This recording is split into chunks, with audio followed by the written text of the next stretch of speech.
امام محمد بن سیرین بہت بڑے خوابوں کی تعبیر بیان کرنے والے تابعی ہیں، انہوں نے بہت سارے صحابہ اکرام سے علم حاصل کیا ہے۔ امام محمد بن سیرین رحمہ اللہ کہتے ہیں میں بیت اللہ کا طواف کر رہا تھا، اس طواف کے دوران ایک شخص کو میں نے سنا، کہتا ہے یا اللہ مجھے معاف کر دے، لیکن میرا گمان ہے کہ تو مجھے معاف نہیں کرے گا۔ کہتے ہیں میں نے کہا کیا ہوا ہے، کیسی بات کر رہا ہے کہ اللہ سے کہتا ہے معافی بھی مانگ رہا ہے اور کہتا ہے اللہ معاف بھی نہیں کرے گا، وجہ کیا ہے؟ کہتا ہے میں نے نیت کی تھی حضرت عثمان رضی اللہ تعالیٰ عنہ کو میں تھپڑ ماروں گا، نعوذ باللہ، تو مجھے ان کی زندگی میں موقع نہیں مل سکا۔ جب وہ شہید ہو گئے، چارپائی پر ان کی لاش پڑی ہوئی تھی،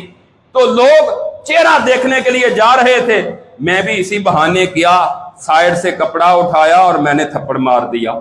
تو اس کے بعد میرا ہاتھ اس طرح سوکھ گیا ہے جس طرح لکڑی سوکھ جاتی ہے۔ امام محمد بن سیرین کہتے ہیں میں نے خود دیکھا اس کا ہاتھ خشک لکڑی کی طرح سوکھا ہوا تھا۔ اللہ نے دنیا میں اس کو سزا دے دی۔ ہمارے ایک عالم دین ہے، جماعت کے بہت بڑے رہنما سید سبطین شاہ نقوی حافظہ اللہ، ان کے جو ننہال ہیں نا وہ دوسرے گروہ کے ساتھ تعلق رکھتے ہیں، تو کہتے ہیں کہ میرا ماموں جو ہے نا وہ حضرت ابو بکر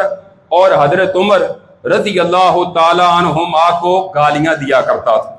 ان کے بارے میں غلط بات کہتے ہیں۔ سگا میرا ماموں وہ بیان کرتے ہیں، کہتے ابھی زندہ ہیں وہ، کہتے ہیں میرا سگا ماموں تھا تو گالیاں دیتا تھا، ان کے بارے میں غلط زبان استعمال کرتا تھا، تو کہتے ہیں مرنے سے پہلے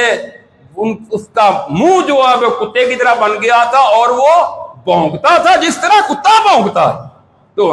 ہم نے دیکھا کہ اس کو وہ سزا مل گئی۔ ایسے بہت سارے واقعات ہیں۔